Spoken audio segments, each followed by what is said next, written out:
Hello dear student, कैसे हैं आप लोग। उम्मीद करता हूँ आप लोग अच्छे होंगे। मैं सेल्फ विनय कुमार बिन and welcome to my channel KM2 by Vinay sir. तो आज हम लोग मेटलर्जी का लेक्चर नंबर 2 पढ़ने वाले हैं और यहाँ हम लोग ने इससे पहले लेक्चर 1 पढ़ लिया है। और अगर आपने लेक्चर 1 नहीं देखा है तो लेक्चर 1 देखिए, और उसमें बहुत ज़्यादा इंपॉर्टेंट तो नहीं था, 2-3 चीज़ें बहुत इंपॉर्टेंट थी, इसलिए उसको आपको देखना ज़रूरी है। और अगर आप अच्छे से प्रिपरेशन कर रहे हैं तो फिर आपको देखना चाहिए, ठीक है। क्योंकि मेन जो चैप्टर स्टार्ट होगा यहाँ से होगा, बाकी फर्स्ट लेक्चर में 2-3 पॉइंट थे उसको आपको देखना चाहिए, क्योंकि क्वेश्चन कहीं से भी बन सकते हैं। और अगर आपकी किसी भी कंपटीशन की प्रिपरेशन कर रहे हैं, जेई नीट या फिर स्टेट बोर्ड के एग्ज़ाम की प्रिपरेशन कर रहे हैं या फिर कोई एंट्रेंस एग्जामिनेशन की प्रिपेयर कर रहे हैं स्टेट के, तो आपको बहुत अच्छे से पढ़ना पड़ेगा हर एक चीज़ को, ठीक है। इसमें स्किप करके या हम 2 मिनट 10 मिनट के पढ़ाई से कुछ नहीं होगा, आपको रेगुलरली कंटिन्यूटी बनाए रखना होगा, ठीक है। तो आप लोग को एक मैं लाइन सुनाता हूँ कि लोगों को अपने सपने मत दिखाओ, बस उन्हें पूरा करके दिखाओ। क्योंकि ये जो लोग होते हैं उनको सुनना कम और देखना ज़्यादा पसंद करते हैं, ठीक है ना। तो आपको अपने रिज़ल्ट पे ध्यान देना है कि किस तरह से अपना रिज़ल्ट आएगा, और रिज़ल्ट लाने के लिए आपको अभी से मेहनत करना पड़ेगा और बहुत अच्छे से, ठीक है।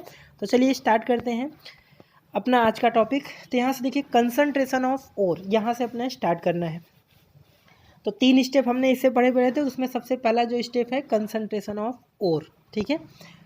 तो देखिए, कंसंट्रेशन ऑफ ओर में क्या दिया है एनसीईआरटी में, the removal of unwanted material like sand, clay etcetera from ore is known as concentration, dressing और बेनिफैक्शन बोलते हैं, ठीक है। इंपॉर्टेंट पॉइंट है कि जो इम्प्योरिटीज़ सैंड, क्ले और में प्रेजेंट होती है उसको रिमूव करते हैं तो उसको बोलते हैं कंसंट्रेशन, ड्रेसिंग या फिर बेनिफैक्शन बोलते हैं, ओके। तो इस पॉइंट को आप नोट कर लीजिए। नेक्स्ट जो पॉइंट है यहाँ पर देखिए, before preceding for concentration ore are grinded into crush into reasonable size. तो हम कंसंट्रेशन ऑफ ओर करने से पहले जो भी हमारे पास और मटेरियल उसको हम अच्छे से क्या करते हैं, ग्राइंड कर लेते हैं, क्रश कर लेते हैं, ठीक है। और एक रीजनेबल साइज में जैसा रिक्वायरमेंट होता है। आगे क्या बोल रहा है, the concentration of ore involve several steps and selection of these steps depend on the difference in physical property of compound present, metal present and that of gangue particle। तो किस प्रॉपर्टी को कैसे हमें सेपरेट करना वो depend करता है गैंगू and जो भी और है उसकी प्रॉपर्टीज पे। The type of metal, available facility and environmental factor are also taken into consideration. Some of important procedure for concentration of ore are described below, ठीक है, डिस्क्राइब बिलो। तो यहाँ पे देखिए, सबसे पहला जो है हाइड्रोलिक वॉशिंग। तो हाइड्रोलिक वॉशिंग बहुत ही आसान सा है, क्योंकि मतलब सीधा सा ओर के ऊपर हमें क्या करना है, पानी डालना है, तो पार्टिकल क्या होंगे, वॉश आउट होंगे, ठीक है। तो चलिए देखते हैं एनसीईआरटी में क्या दिया है अपने लिए। हाइड्रोलिक वॉशिंग सबसे पहला मेथड है कंसंट्रेशन ऑफ ओर का। तो देखिए क्या है इसका, हर एक का हम प्रिंसिपल मेन देखेंगे। तो इसमें क्या लिखा है, this is based on difference between specific gravity of ore and gangue particles. ये सीधा से स्पेसिफिक ग्रेविटी पे डिपेंड कर रहा है, किसके, ओर एंड गैंगू पार्टिकल्स के, okay. It is therefore is very a type of gravity separation, इसलिए इसको ग्रेविटी सेपरेशन भी अपने बोल सकते हैं। In one such process upward stream of running water is used to wash the powder ore. The lighter gangue particle are washed away and heavier ore particle are left behind, ठीक है। तो यहाँ पर आपसे पूछ सकता है हाइड्रोलिक वॉशिंग में कौन से पार्टिकल वाटर के साथ वॉश्ड अवे हो जाते हैं। तो लाइटर जो इम्प्योरिटी गैंगू होता है, जिसको मैट्रिक्स बोलते हैं, वो पानी के साथ चला जाएगा और हैवी पार्टिकल जो और है वो लेफ्ट बिहाइंड होगा। तो सीधा सा ये ग्रेविटी पे डिपेंड कर रहा है कि गैंगू पार्टिकल की ग्रेविटी कम है और वाटर की ग्रेविटी ज़्यादा है, ओर की वो ग्रेविटी ज़्यादा है, तो वो वहीं पर रहेगा और गैंगू पार्टिकल पानी के साथ चला जाएगा, ठीक है। जैसे हम कार वॉश करते हैं तो कार पे जो धूल मिट्टी है तो वो वाटर के साथ वॉश्ड अवे हो जाता है, बट कार उड़ के नहीं जाता है, कार वहीं पर रहता है। तो एक एग्जाम्पल हम ले सकते हैं, तो यही है अपना हाइड्रोलिक वॉशिंग, ओके। तो फर्स्ट मेथड अपने क्लियर कर लिया। अब बात करते हैं मैग्नेटिक सेपरेशन मेथड की, जो कि अपना सेकंड है। क्या दिया है देखो, this is based on difference in magnetic property of ore and components. तो मैग्नेटिक सेपरेशन हम मेथड तब अप्लाई करेंगे जब भी हमारे गैंगू एंड और पार्टिकल में कोई ऐसा सब्सटेंस हो जो मैग्नेट से अट्रैक्टिबल हो, तभी हम ये मेथड अप्लाई कर सकते हैं। ठीक है, देखिए आगे लिखा है इफ़ आइदर द ओर और gangue are attracted towards magnetic field. देखिए ये यही मेथड अप्लाई करेंगे जब कोई सब्सटेंस मैग्नेट से अट्रैक्टेबल होगा, तभी हम ये कंसंट्रेशन वाला और मैग्नेटिक सेपरेशन अप्लाई कर सकते हैं। Then the separation is carried out by this method. ठीक है, तो इंपॉर्टेंट है, यहाँ से क्वेश्चन बन सकता है कि हम मैग्नेटिक सेपरेशन मेथड कब अप्लाई कर सकते हैं। For example, iron ore are attracted towards magnet, hence non-magnetic impurities can be separated from using magnetic separation। ठीक है, आगे क्या दिया है, the powder ore is dropped over the conveyor belt which move over the magnetic roller। ठीक है, magnetic substance remain attracted towards belt and fall closer to it। ठीक है, तो यहाँ पे देखिए एक डायग्राम दिख रहा है, डायग्राम को मैं समझा दे रहा हूँ। यहाँ पर देखिए, यहाँ पर इसको बोलते हैं हॉपर। यहाँ पर जो भी अपने पास गैंगू पार्टिकल और आयरन का जो ओर है उसको यहाँ से हम हॉपर से डालेंगे, इसको बोलते हैं क्या, हॉपर। ठीक है, हॉपर से यहाँ से हम डालेंगे। अब ये जो होता है ये होता है कन्वेयर बेल्ट होता है। ठीक है, इसको बोलते हैं कन्वेयर बेल्ट। और ये होते हैं रोलर होते हैं दो। ये रोलर जो होता है मैग्नेटिक रोलर का बना हुआ है, दिख भी रहा है आपको। अब यहाँ से जैसे ही हम डालते हैं और पार्टिकल इसके थ्रू आता है, अब जो पार्टिकल जैसे और इसमें आयरन लिया तो आयरन मैग्नेट से अट्रैक्टेबल होगा तो वो कहाँ गिरेगा, इसके पास में गिरेगा। कोई मैग्नेटिक रोलर जो करेगा उसको अट्रैक्ट कर लेगा, यहाँ पे गिरेगा। और जो लाइटर इम्प्योरिटी है, जो नॉन मैग्नेटिक सब्सटेंस है, वो जाके दूर गिरेगा इधर। तो यहाँ लिखा ना non magnetic particles and magnetic particle. ठीक है, और फाइनली ग्राउंडेड और हम यहाँ से करेंगे तो मैग्नेटिक सब्सटेंस इधर गिरेगा और नॉन मैग्नेटिक सब्सटेंस इधर गिरेगा। इसी को बोलते हैं मैग्नेटिक सेपरेशन मेथड। और बोर्ड में आएगा तो डायग्राम को ही आपको एक्सप्लेन करना है। ओके, आई होप आपको समझ में आ गया है। डायग्राम भी बहुत ईजी है, बहुत सिंपल सा प्रोसेस है। ओके, नेक्स्ट यहाँ पर देखिए सबसे जो इम्पोर्टेंट मिलने वाला है कंसंट्रेशन ऑफ ओर में, फ्रोथ फ्लोटेशन मेथड और एक आता है लीचिंग प्रोसेस। तो इसको ध्यान से पढ़िए, इसमें हर एक पॉइंट बहुत इंपॉर्टेंट है। तो फ्रोथ फ्लोटेशन मेथड में क्या करते हैं, this method is use for removing gangue for sulphide ore. सबसे पहला क्वेश्चन यह आएगा कि सल्फाइड ओर के लिए हम कौन सा मेथड अप्लाई करते हैं, that is froth flotation method. ठीक है, सल्फाइड और मीन्स जिंक सल्फाइड हो गया। ठीक है, कोई भी मेटल का सल्फाइड हो तो वहाँ पर हम फ्रोथ फ्लोटेशन मेथड का यूज करते हैं, जैसे SgS हो गया। ठीक है, PbS हो गया। तो किसी भी मेटल का सल्फाइड हो तो हम ये मेथड यूज करने वाले हैं। ठीक है, आगे क्या दिया है, in this process suspension of powder ore is made up with water and collector and froth stabiliser.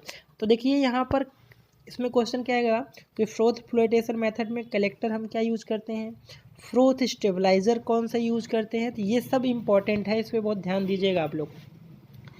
तो देखिए यहाँ पर कलेक्टर सबसे पहले क्या क्या यूज कर सकते हैं, पाइन ऑयल, फैटी एसिड या फिर जैंथेट, ये हम यूज करते हैं एज ए कलेक्टर। ठीक है, कौन कौन सा कलेक्टर में, पाइन ऑयल, फैटी एसिड या फिर जैंथेट। और ये कलेक्टर काम क्या करता है, enhance non wettability of mineral particles.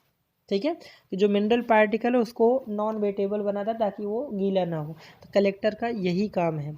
क्या कलेक्टर कौन से होते हैं और क्या काम है इसका, ये इंपॉर्टेंट है।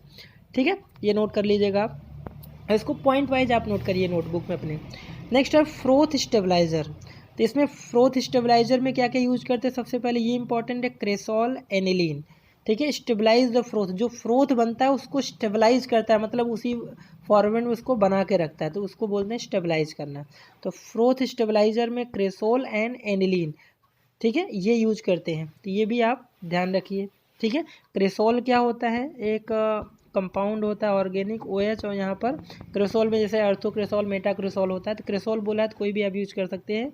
और एनिलीन क्या होता है, बेंजीन कूपर क्या, NH2, ये होता है एनिलीन कंपाउंड, और ये होता है क्रेसोल।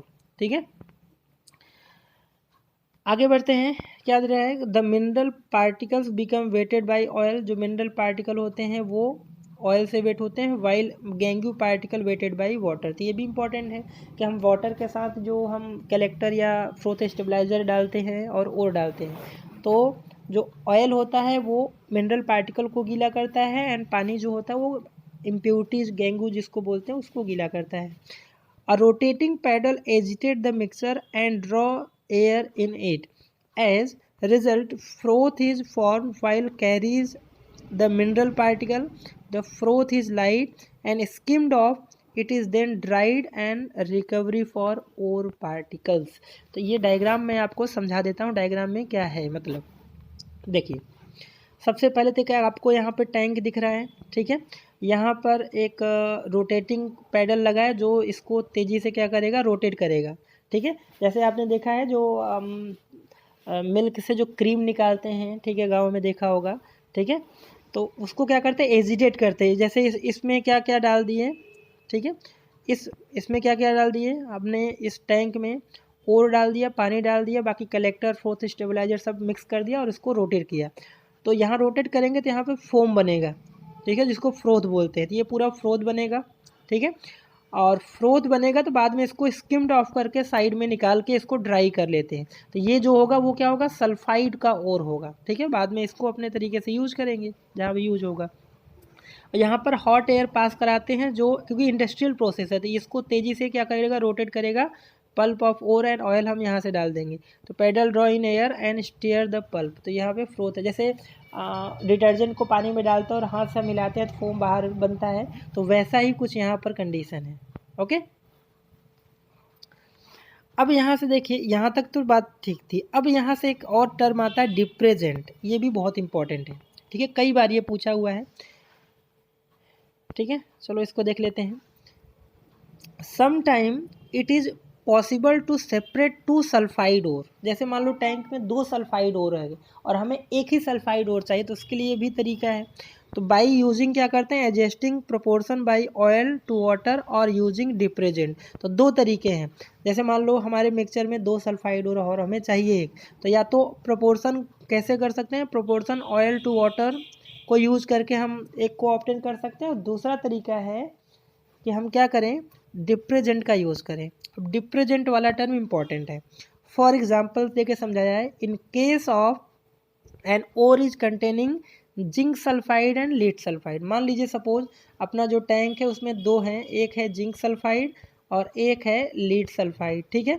ये दोनों का मिक्सचर है और हमें चाहिए कोई एक, कौन सा चाहिए, देखिए द डिप्रेजेंट यूज्ड, इनमें हम यूज करते हैं डिप्रेजेंट NaCN। तो डायरेक्ट क्वेश्चन ये बनता है कि अगर जिंक सल्फाइड और लीड सल्फाइड का अपने पास मिक्सचर है तो इसमें हम कौन सा डिप्रेजेंट यूज करते हैं, सोडियम साइनाइड यूज करते हैं। It is selectively prevent ZNS from coming to froth but allow PBS। इसका क्या मतलब है कि टैंक जो था अपने पास फ्रोथ स्टेबलाइजर, इसमें 2 और थे, एक तो जिंक सल्फाइड और दूसरा PBS। और इसमें हम जो डिप्रेजेंट यूज करते हैं, ठीक है, डिप्रेजेंट जो यूज करते हैं सोडियम साइनाइड, ठीक है। तो ये क्या करता है, ये प्रिवेंट करेगा, मतलब जिंक सल्फाइड को नीचे पानी में ही इसको रखेगा और लीड सल्फाइड को ओपन छोड़ देगा। तो ये फ्रोथ के फॉर्म में आपका सरफेस पे आ जाएगा, बाकी इसको कलेक्ट करके हम यूज करेंगे। तो ध्यान रखना, आपसे ये भी पूछ सकता है कि सोडियम साइनाइड जब हम यूज करते हैं इस मिक्सचर में तो कौन सा फ्रोथ आपको ऑब्टेन होता है, तो लीड सल्फाइड मिलता है और जिंक सल्फाइड यहीं सॉल्यूशन में ही पड़ा रहेगा, ठीक है। ओके, तो चलिए यहाँ पर इनोवेशन दिया तो इसको भी आप पढ़ लिया करिए टाइम निकाल के। एक बार हम इसको फटाफट रीड कर रहे हैं। One can be do wonder if the he और सी द साइंटिफिक, ठीक है, temperament and attentive to the observation, ठीक है। A washer woman had innovative mind too. While washing Miner's overall, she noticed that sand and similar dirt fell to bottom of the washtub. What was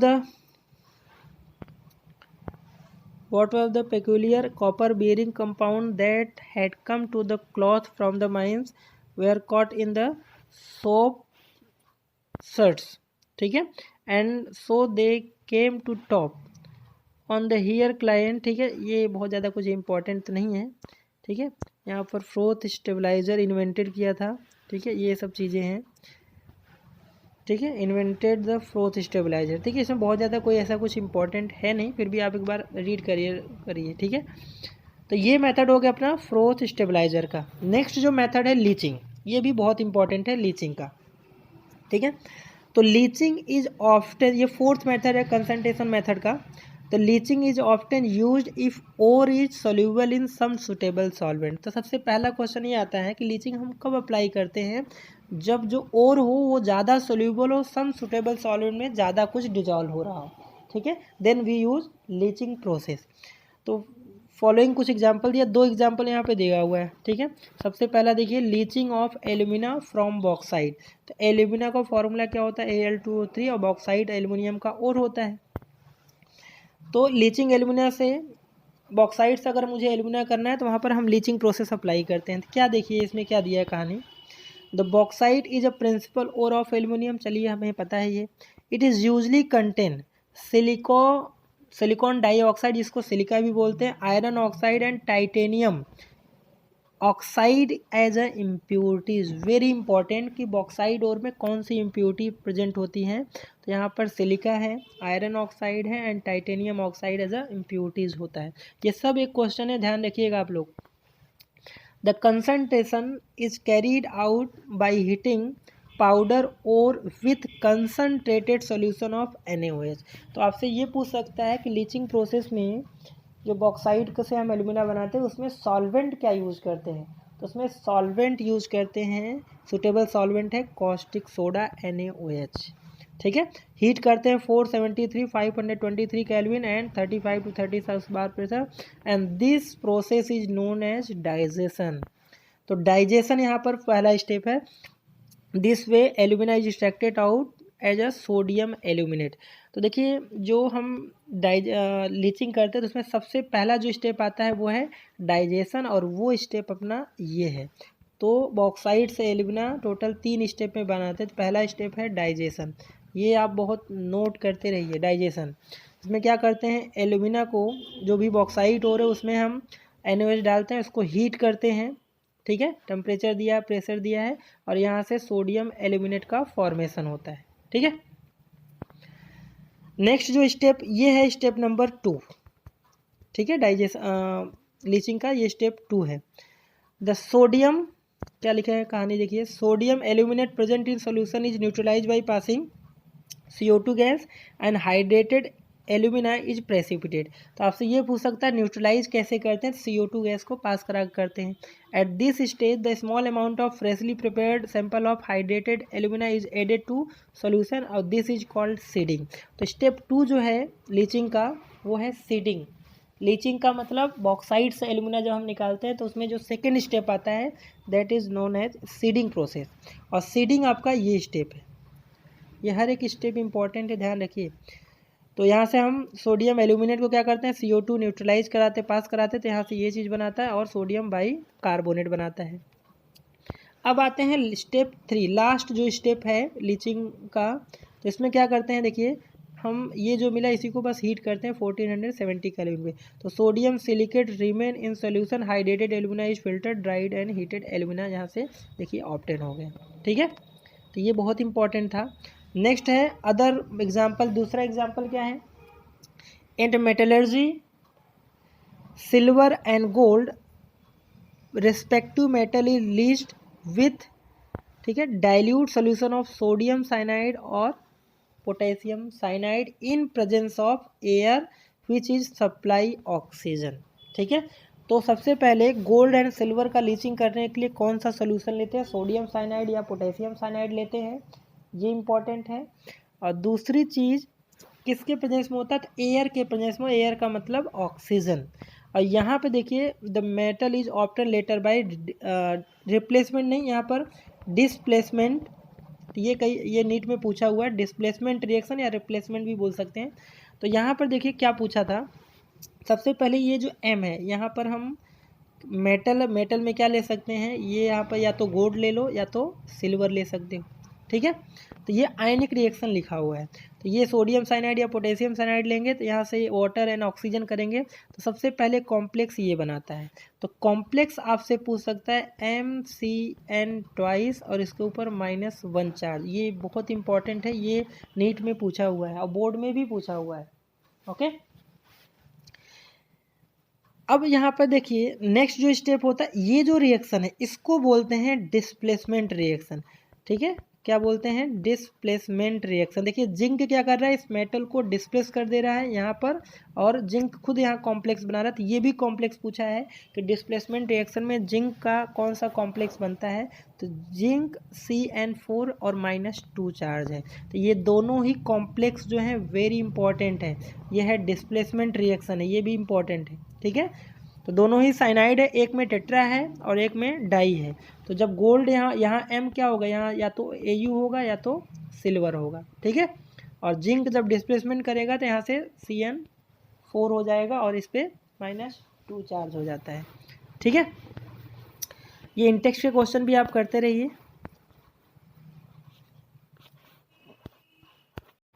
तो next अपना जो topic है extraction of crude metal from concentrated ore. ठीक है, तो हमने concentration of ओर में total कितने मेथड पढ़े? 4। सबसे पहला hydraulic washing, then magnetic separation, then froth flotation method and then last one is leaching process. इन चारों में सबसे जो इम्पोर्टेंट था फ्रोथ फ्लोटेशन एंड उसके बाद लीचिंग प्रोसेस, जहाँ पर कंपटीशन में ज़्यादातर चांस है क्वेश्चन बनते हैं। ठीक है, अब हम बात करते हैं concentration of crude metal from concentrated ore. तो हमें कंसंट्रेटेड ओर तो मिल गया। अब हमें क्या करना है, देखिए इसमें क्या लिखा है, to extract metal from concentrated ore it is must be converted to form which is suitable for reduction to metal. Usually sulphide ore are converted to oxide before the reduction. ठीक है, तो यहाँ पर भी एक क्वेश्चन बन रहा है। देखिए आपको लग गया कि सल्फाइड ओर को कन्वर्ट करते हैं ऑक्साइड बिफोर रिडक्शन, ऐसा क्यों? रीज़न वाला क्वेश्चन। तो आंसर क्या है? Because oxide are easier to reduce, thus the isolation of metal from concentrated ore involve 2 step. ठीक है, तो सल्फाइड ओर को हम ऑक्साइड में कन्वर्ट करते हैं क्योंकि ऑक्साइड ओर आसानी से रिड्यूस हो जाता है। ओके, तो देखिए यहाँ पर 2 मेथड है। सबसे पहला है कन्वर्जन टू ऑक्साइड, देन है reduction of oxide to metal. तो सबसे पहले हम बात करते हैं कन्वर्जन ऑफ ऑक्साइड। तो 2 मेथड आपने 10th क्लास में भी सुने हो, कैल्सिनेशन एंड रोस्टिंग। तो कैल्सिनेशन क्या दिया था? Calcination involve heating it remove the volatile matter which escape leaving behind the metal oxide. तो आपसे ये भी पूछ सकता है कि कैल्सिनेशन क्या होता है। तो हम कार्बोनेट ओर को हीट करते हैं, ठीक है, इन अब्सेंस ऑफ एयर। तो यहाँ से आपको मेटल ऑक्साइड मिलेगा और वोलेटाइल मैटर क्या होंगी? स्किप आउट हो जाएंगी। ठीक है, और मेटल ऑक्साइड बचा रहेगा क्योंकि मेटल ऑक्साइड सॉलिड है। तो यहाँ पे देखिए 3 एग्जांपल दिया, आयरन का ऑक्साइड है और जिंक कार्बोनेट है और कैल्शियम का। इसको हीट करा तो यहाँ से इसके ऑक्साइड मिल रहे हैं और साइड में अगर कार्बोनेट और होगा तो यहाँ से CO2 गैस मिल रहा है। ठीक है, और यहाँ पे देखिए फेरिक का है तो यहाँ पर water as a water vapour gaseous phase में मिल रहा है। ये तीनों के तीनों एग्जाम्पल हैं कैल्सिनेशन की। रोस्टिंग में क्या होते हैं? In roasting the ore is heated regularly, supply of air in furnace, the temperature below the melting point. This is very important कि रोस्टिंग प्रोसेस में जो टेम्परेचर होता है, जो भी मेटल है उसके मेल्टिंग पॉइंट से कम टेम्परेचर होना चाहिए। तो ऐसा क्वेश्चन बन सकता है कि रोस्टिंग प्रोसेस में जब हम टेम्परेचर देते हैं तो वो मेल्टिंग पॉइंट मेटल ओर से कम होता है या ज़्यादा होता है, इक्वल होता है, below the melting point of metal से। Some reaction are involve sulphide और यहाँ पर रिएक्शन दिया हुआ है। देखिए कार्बोनेट ओर में CO2 गैस मिल रहा था और सल्फाइड ओर में देखिए ध्यान से SO2 सल्फर डाइऑक्साइड गैस मिल रहा है। तो जिंक सल्फाइड को ऑक्सीजन से करा तो जिंक ऑक्साइड प्लस सल्फर, और लीड से यहाँ से lead oxide plus SO2। Copper से यहाँ से देखिए क्यूप्रस सल्फाइड है तो cuprous oxide and SO2 gas मिलेगा। और बैलेंसिंग का तरीका देखिए 2 3 2 2, इस तरह से आप याद कर सकते हैं इसको।